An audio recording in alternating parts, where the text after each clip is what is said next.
Welcome everybody, we have another game here.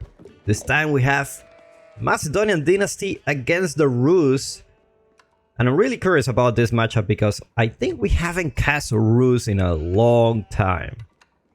When I say in a long time, for me, like it's been a year since I've done casted games. But it's not only that. I think I haven't seen a Rus game yet.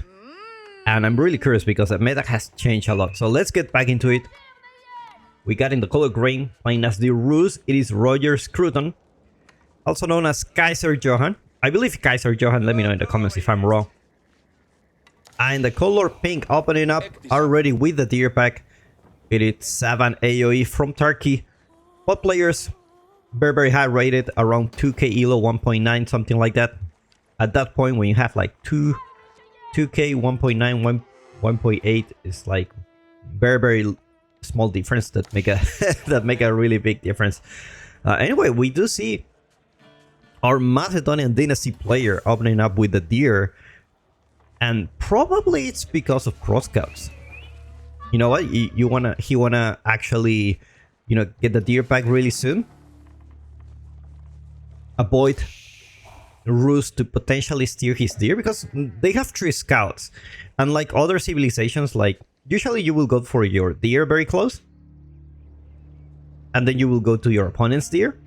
Otherwise, you're just gonna be running out of food really fast, right?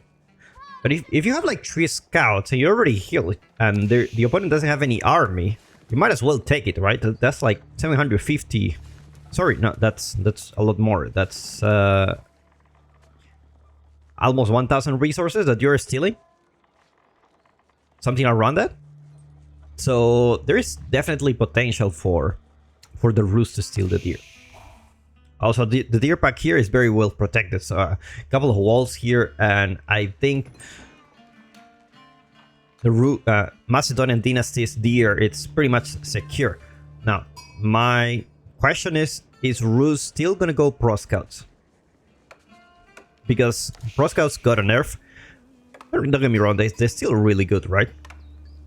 But it's not as good as before, which makes me think like, are they actually gonna do it? We do see the Golden Gate, which pretty much says to me like, okay, I guess this is gonna be a pro scout build. I want to see a world where the Rus actually builds the Kremlin back again, because I feel like their 2TC build with the Kremlin was really strong. Like it dominated the meta for quite a long time. And now that the pro scouts are pretty much nerfed, I do see a lot of incentive for that. For example, you can put like the 2TC, you can put your second town center here next to the deer and the gold, and you can have a really good time. You can put the Kremlin here, semi-protecting the wood line and the gold, and your base should be super safe. You are allowed to do a lot of greedy stuff.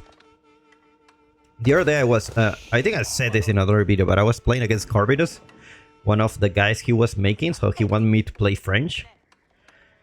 And he was playing very defensively because he was playing Abbasid, and I saw how hard it was to actually do any kind of damage. It was so hard to find any villager. So hard. Like the position of the buildings and everything, and when he makes walls, when he doesn't, it's like, when you play very defensively, it's really hard for you to find any kind of damage. So, and I feel like that's the thing that happens a lot at the top level. People learn to play more defensively, so it's really hard to, you know, to do damage. And also, like, you need to also play defensively as well, because otherwise you're gonna make an army and you're not gonna be able to do any damage. But anyway, we're just dreaming here. We do have the Golden Gate. We're not seeing a Kremlin build. That's a shame. But we probably gonna see pro scouts. Do we have the pro scouts? I think not yet. We're probably gonna sell some wood. We do see the stable. I wonder if he actually want to go pro scouts, because probably he's not. Probably he's not. The Imperial Hyperdrome already there for Tapsan.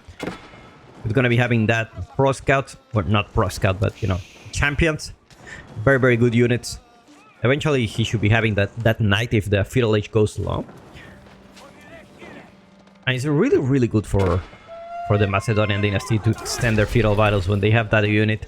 Like when you have a knight like that, like it's really, really good. So like every number of seconds, there's a new unit coming out. You're gonna start with a scout, then you're gonna go with a horseman, and then you're gonna go with a knight. And the horseman is actually pretty good. I think it has like 200 HP or something. It's like crazy amount of HP. We do see a knight coming for Roger. I'm gonna just call him Roger now because I pretty much believe this is Kaiser Johann.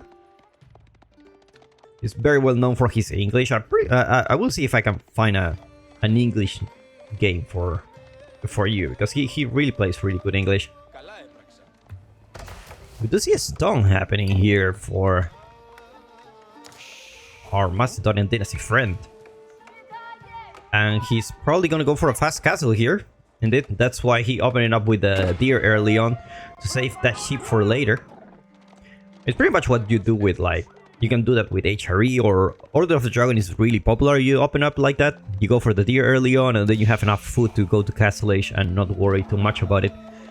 Unfortunately, he doesn't have the Grand Winery. It will be a really good spot if you actually put the Golden Horn Tower next to the berries. And you still have a lot of food to keep pushing your momentum when you go to Castle Age.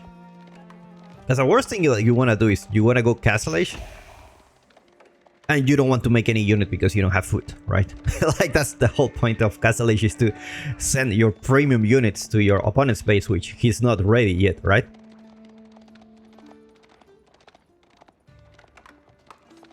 It's like the Ruse player also gonna be going for Castle Age. Does have enough gold. Only making a single knight just to defend.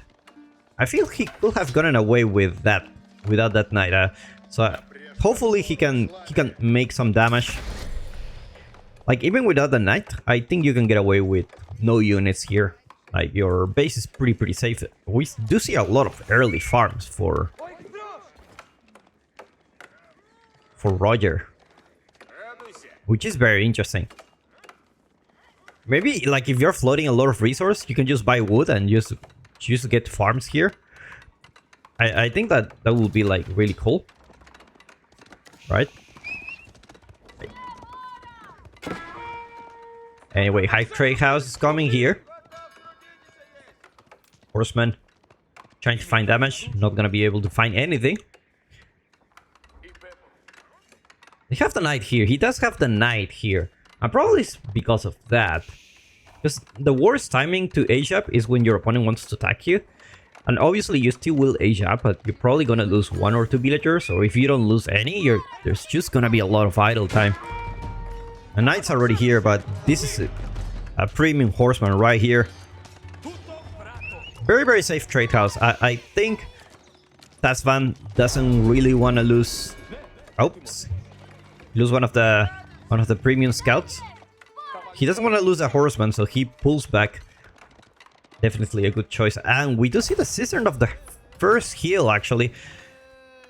So what this does is, usually you can just put in a resource. You can just put a farm here and start putting that thing on the farm. So you will be getting like more wood, or you getting more food over like 60 seconds, like 150% extra gather rate, which is really nice. I do see Vortex using this a lot. Like you can just he just puts a couple of farms there, even like just one farm, and just keeps spamming that thing on that single farm. So his food income is still like, you know, alive and kicking. And how long it takes to holds 9 charges? Okay. How many do you have the infinitely, or are they gonna recharge over time? That's the question. I don't know. If you know, let me know in the comments. And by the way, if you haven't already, subscribe to watch more Age of Empires 4 content. Plenty of content coming every single day. You don't want to miss it. That was my ad for the day.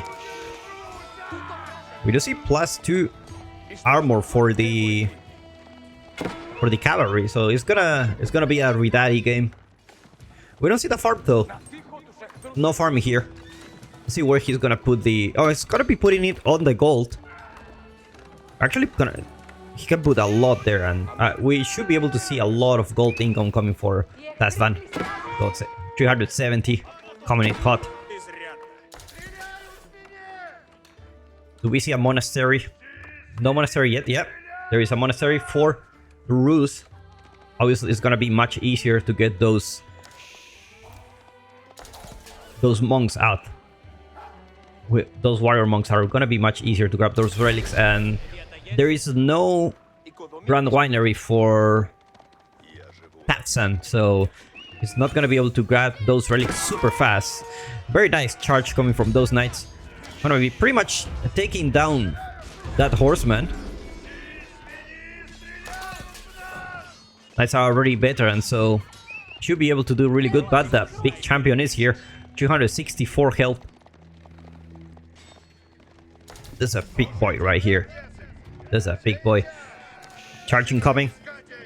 Looks like they're gonna be able to connect.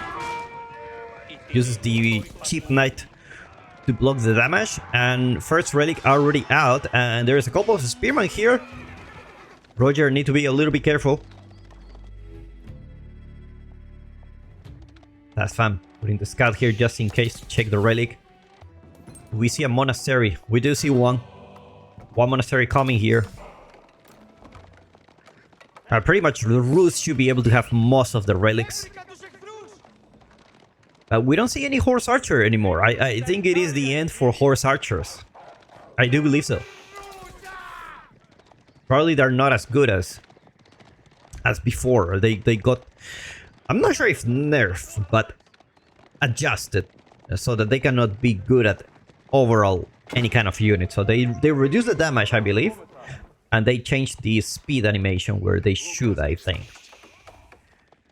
So it's like, it was like a trade-off, but now they're not good against everything. It's kind of like the camels that I remember there is one season that they buffed the camels.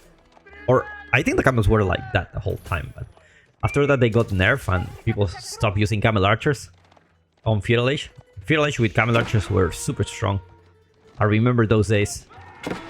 And we're not gonna see more horse archers now. No pro scouts for Roger, so he needs to secure the deer somehow. He's gonna be switching to archers, although Tafsan doesn't have any spearmen. He's only getting those from the mercenary camp, I think so. From the, well, not mercenary camp, it's Varangian Warcamp. I think it's getting those from there. Yeah, definitely. Otherwise, it doesn't make sense. I only have 2 of them. Tapsan already deep dive into the base. He's gonna be going with quite a lot of knights. Roger needs to garrison. Good thing is that Wooden Fortress is already here, but not in placement, so these guys are just gonna be tanking a lot. They have the +2 range armor now. Meanwhile, another raid happening here. Roger says, great minds think alike. 8 villagers go down for Roger. And more coming. It doesn't stop. 15 already. This is disaster. There isn't a single unit for Roger here. Wololo attempt to not gonna happen here. And 19 villagers went down just like that.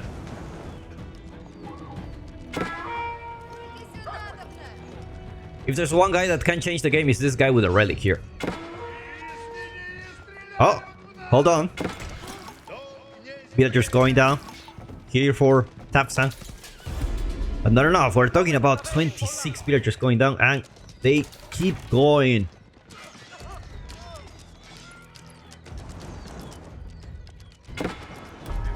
What a disaster.